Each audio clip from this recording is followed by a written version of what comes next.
Good evening, or good morning, or good afternoon, ladies and gentlemen. This is Paul Erickson with Last Frontier Garage. Just doing a real quick video. This is a friend of mine's customer as well. He's paying me to do some work, and that is the main focus, of course. Let me show you guys this real quick. I got all my stuff ready to go to rebuild the trans. I built myself a little stand. Here's all the innards. Ooh la la.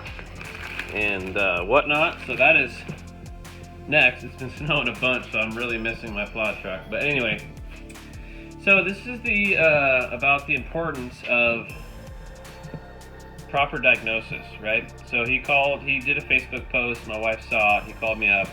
Said, hey man, my water pump's leaking, do you know how to replace it? I said, sure. Now keep in mind, my wife and I own a pet sitting and dog walking company called Happy Hearts Pet Care, and that's what we mainly do.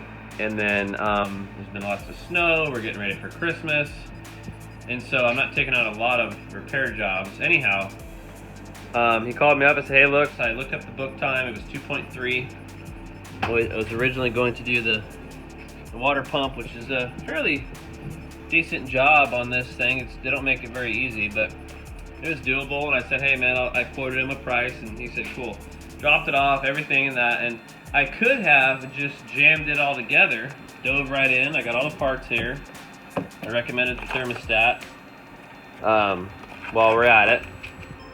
It's a new coolant and everything. Anyhow, so the importance of diagnosis. I hadn't looked at this thing before, and before I do all this work, I wanted to make sure that the water pump was leaking and not anything else. And lo and behold, we found a leak at the radiator. Now this isn't going to be, let me try to set up the camera real quick. Oops. Sorry, ladies and gentlemen. Ladies and gentlemen.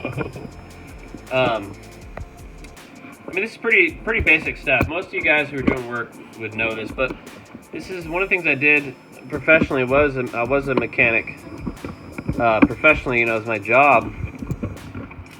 And this is the type of stuff you'd find. You want to take the proper steps. So I hooked up my pressure tester, and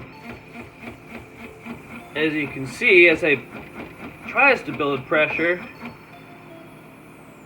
well, we're losing lots of.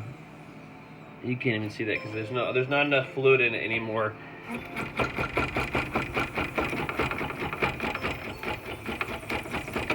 There we go. Whew. All right, so you can see it leaking there.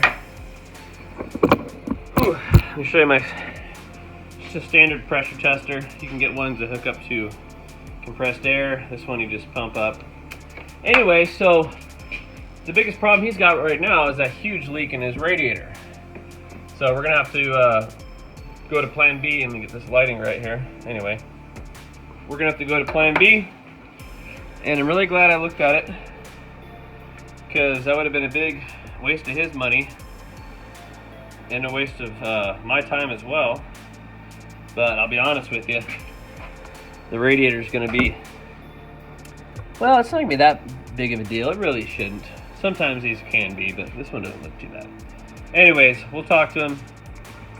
But this episode is all about remembering to properly diagnose before you start replacing parts. It is, whether it's a leak, an electrical issue, a diagnostic trouble code. Sometimes you can get away with it, of course, but especially with leaks, you really want to get a solid visual on what's going on before you start throwing parts at it. Anyways, Merry Christmas. It's December 13th today. I'll probably post this tomorrow at some point.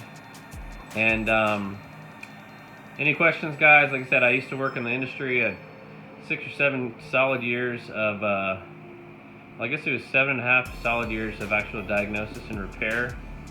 And then, another 5, 6, 7 years of emissions inspection, maintenance, oil changing, and managing automotive shops type stuff.